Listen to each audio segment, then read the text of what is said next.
Hey guys, welcome back. It's Ripe again, back with more entitled neighbor stories. Today's title story starts like this. 25 years ago, I took a big gamble on a piece of land I won at an auction. It was 100 miles away from family and friends, but I was determined to turn it into my dream home, no matter how long it took. It was tough in the early years, but I had the support of friends, family, and an older couple next door that was always willing to lend me a hand. Which is why I was also sad to find that 20 years on, those same neighbors were now looking to sell the land at the subtle coercions of their distant children, hoping to make a big score on some would-be inheritance, or so the rumor had it. It was at this crucial junction in their life that my life also changed. With their exit from the neighborhood came someone much worse.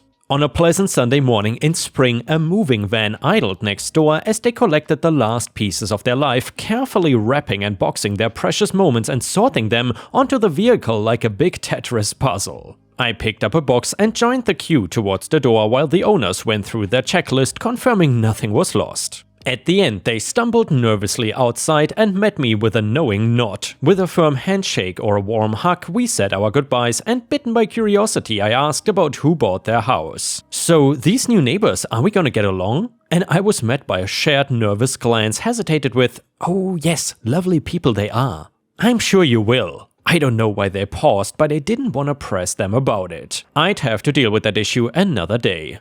I stood talking to them by the open doorway with my back to the front yard, which is why I was confused when I heard tire tracks approaching. Slowing to a stop on the drive was a yellow SUV from which a tall blonde lady stepped out, stomping over to us in catwalk fashion and navigating the gravel driveway carefully due to her lavish high heels. From her first words, she assumed an authority over the neighbors that suggested overt familiarity along with an interest in the house they were nudging them out of. "Ah, you must be the new neighbor," I exclaimed, offering my hand. "Welcome to the neighborhood," trying to make it a positive first impression. She turned to me slowly and eyed me over her dark sunglasses as she seized me up. While her eyes rested on my hand, she made no motion to accept it. "Oh, you're the tree guy, right? I'm Karen. I've heard there are some great trees near here. I cannot wait to go over and see them. You must give me a tour sometime, eh?" She left as quickly as she arrived, clearly just a drive-by, and I was left feeling deflated from the experience. A quiet month passed by after. Well, I was quiet, my new neighbors were less so, with their regular moving vans and blasting rock and roll over an echoed loudspeaker.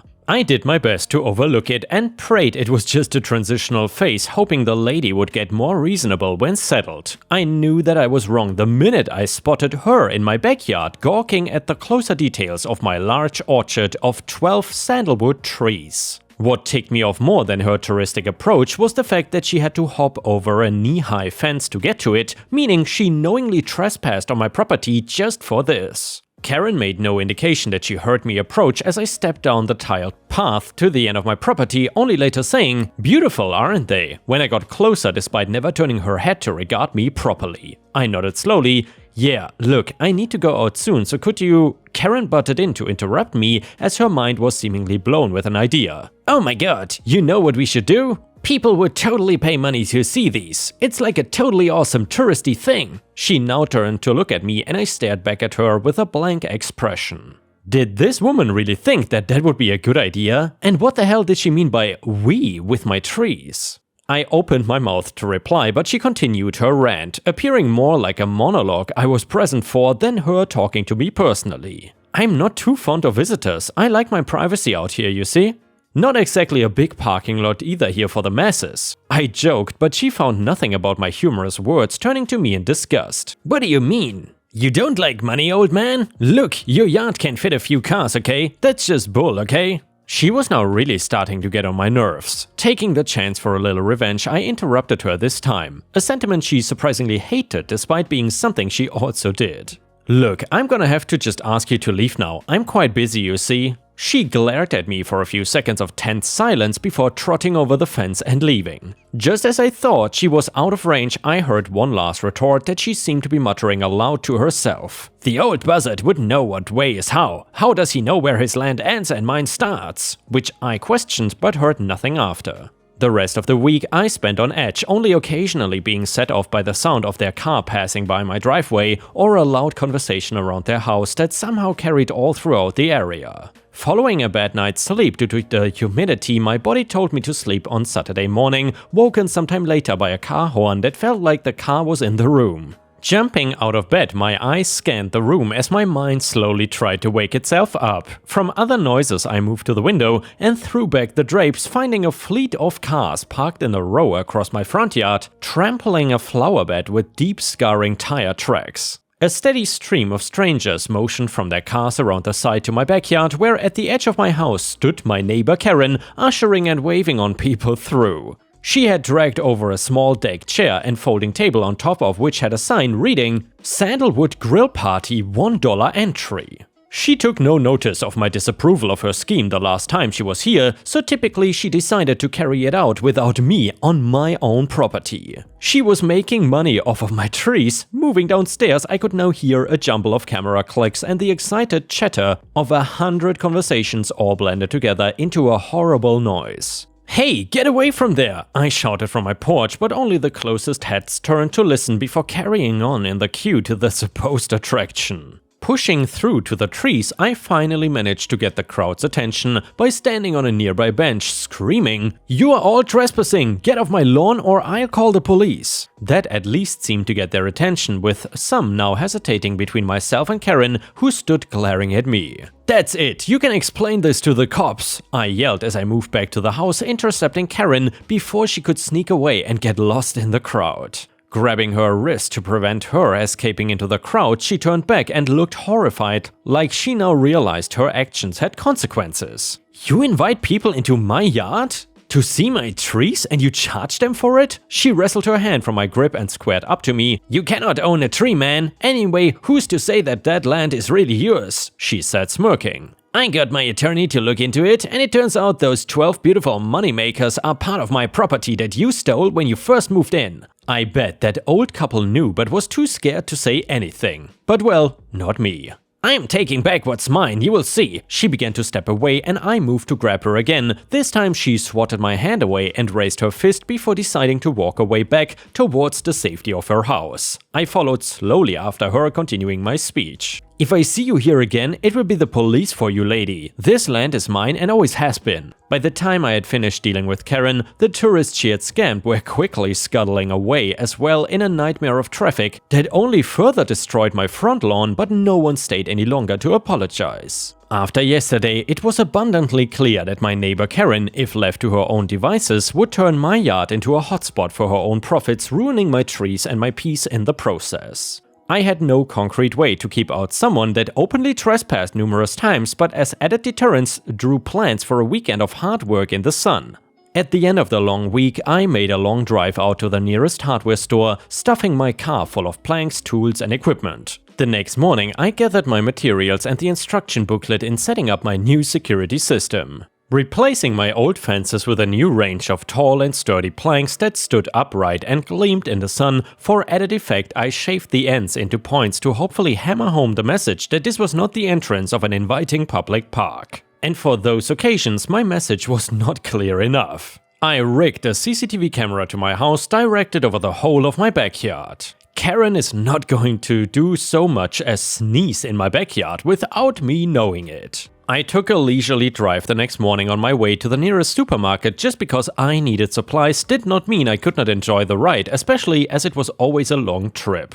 My nephew had tried to get me onto the idea of a delivery, but I was adamant that I could manage perfectly well on my own. It was still early morning when I pulled into the parking lot. Worried teenagers donned with corporate uniforms stood idle from their cash registers while others slowly stocked shelves. When I left the supermarket around an hour later, the asphalt was full of activity as other shoppers went about their day. Everything was normal until I got closer to home. As I maneuvered to turn off the highway at the next junction, I noticed a police car tailing behind me. I did not think much of it, as you tend to see a lot of cars on the busy roads, but I couldn't shake the feeling that I was being followed. True enough, when I did make it to the smaller country roads, their lights flashed on behind me and quickly directed me to pull over nearby. Whatever the reason, I was sure it to be a misunderstanding, similar license plate or something like that. Instead though, I found that I was being stopped for entirely different reasons. After confirming my identity, the cop, a balding man in his 40s, cautioned me out of the vehicle with reassurances. But I was not dumb. Nothing good ever came out of a cop asking you to get out, even just for a routine check. Begrudgingly, I obliged and found myself set upon with an entirely different tone. The friendly nature quickly gave way to handcuffs as I was hustled into the back without so much as a word as to why, only promises of further charges should I resist. I could not even get him to let me lock my car before he moved us along. The jerk. I wish I could say my time at the precinct was a nice experience, but instead I felt like I was the last slice of pizza at a college party being pushed or pulled every which way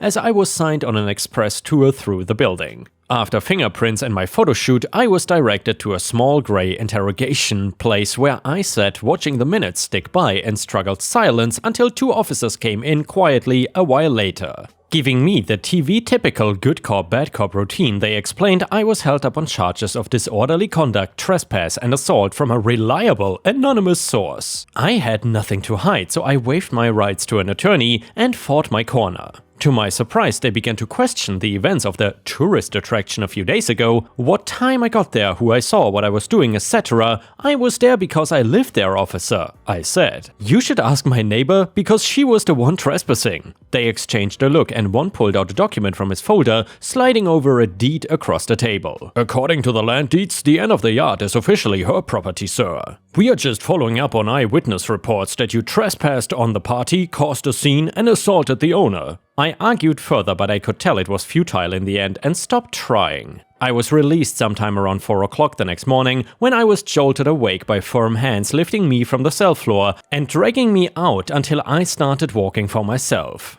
The officers in charge made no attempts at sympathy, understanding or apology, simply gave me my things and directed me to the door. When I questioned the person at the reception desk about why I was kept so long or how I could get home, they at least offered some kind words and help to call a cab, but little else. An hour later, I was jostled awake again when I found that the vehicle was going over very familiar bumpy dirt roads that indicated I was nearly home. A few minutes later, the car rolled to a stop and let me out. I staggered inside and slumped over the kitchen counter while my coffee pot got to work. A few cups later, I was feeling energized enough to put the last night behind me. I was sore, I was pissed, I was confused, but that was in the past and I was keen to keep it that way. I had just arranged to have my car towed home and decided to relax a little bit outside. The sky outside now showed a little more color as the sun crested the hills. It was then I saw it. From the backyard where once stood a row of beautiful and mighty trees was now a clear view of the countryside marked by a row of tree stumps like little round gravestones. Karen was unpacking her groceries from a big shopping trip when I got over there. In her distraction, I managed to get up to a few feet from her before she noticed, jumping with a shriek and dropping a bag of vegetables. Before I let her get into her own strop, I let her have it, stringing her with a number of words I would not repeat now that could be summarized shorter as, "What the F did you do to my trees, Karen?" For once she was stunned speechless, an experience I had not enjoyed before, but even that did not last long. "What's wrong with your stupid trees?" "Look, don't bother me, okay? I got stuff going on." Looking me up and down, "You look like a dead hobo. What, did you sleep in a cell last night or something?" Finishing with a smug grin as if she had a microphone to drop. A new fury bubbled up within me at that moment, confirming my suspicions on why I had been detained. Lying to the cops is a crime, you know, I said sternly, and she laughed it off without worry. Add it to the list. Now beat it. Annoyed as she shut the door, there was obviously no chance to talk this out anymore, but at least I tried. After our exchange, I got home and started looking for my car, realizing belatedly that it was not going to be back until the afternoon. Instead, I scanned the phone book and started my work from my living room instead, calling up the best attorneys I could find to explain my situation. Third time's the charm, I got a hold of what seemed to be a relatively decent fellow, and after a quick summary he agreed to come over and discuss the case. A few more cups of coffee later, we had agreed to a lawsuit and he filed charges. I followed my attorney over to her front door, and with his suggestion of serious business, she had no choice but to hear us out, where I expect she would have slammed the door on me or not opened it at all had I come alone.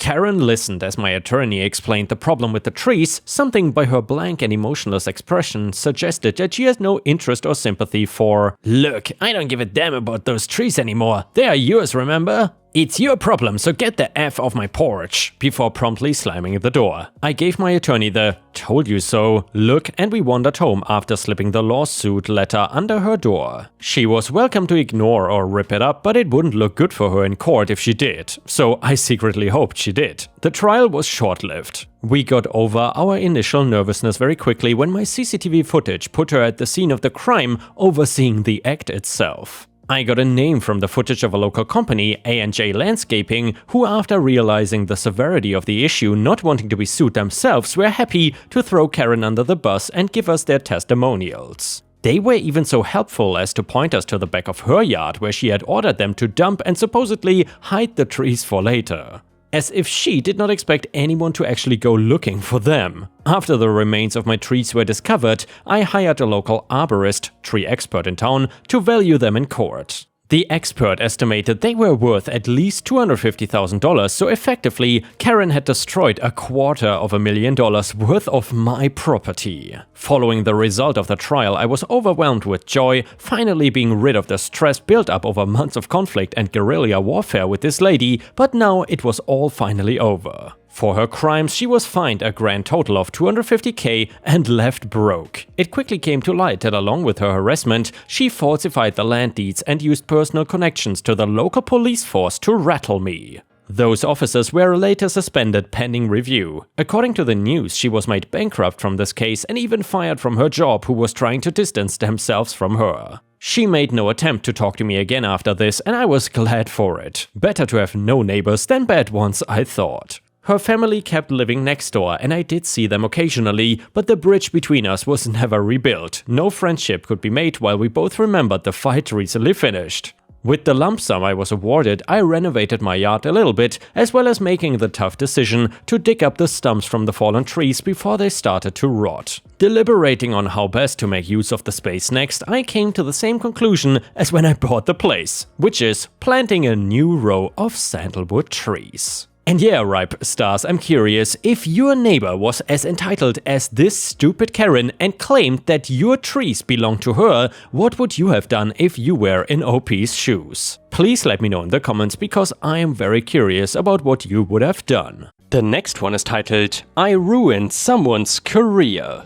A little backstory, I work online as an artist, and this took place when I was in roughly my early 20s. There was a popular artist who calls himself a professional and works in the industries. I used to look up to him, let's call him Daniel. Lately, I noticed how Daniel's art looked eerily too familiar to a piece of media I have seen before. So, I looked up the images and found that it matched up to his art. He was directly referencing official art and profiting off of it by selling it on his print shops online.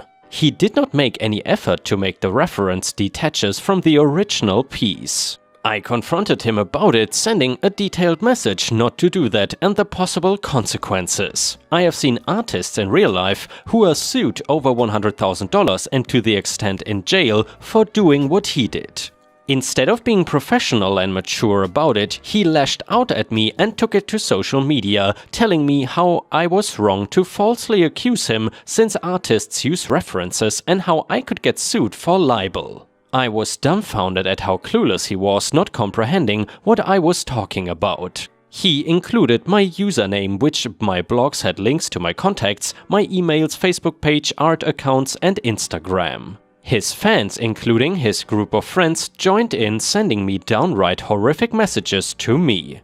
I had panic attacks resulting from the pure backlash of his enormous fanbase. I constantly received hate mail telling me how horrible of a person I am, how crappy my art was, and to the extent of death threats for almost an entire month. The last straw that broke the camel's back was when he directly referenced off of my art and made money off of it. I didn't know how to find a lawyer, and I feel hopeless and angry that I could not do anything about it. Later it hit me, if I cannot do it, then maybe another artist can, or anyone who holds the copyright. The last I remember, Daniel never credited any of these artists for his references. I looked into the art he referenced and examined each official company matching Daniel's art. I used Google search to find anyone working for said company, and voila, I found a staff member for a different branch in a different continent. Let's call him Cody.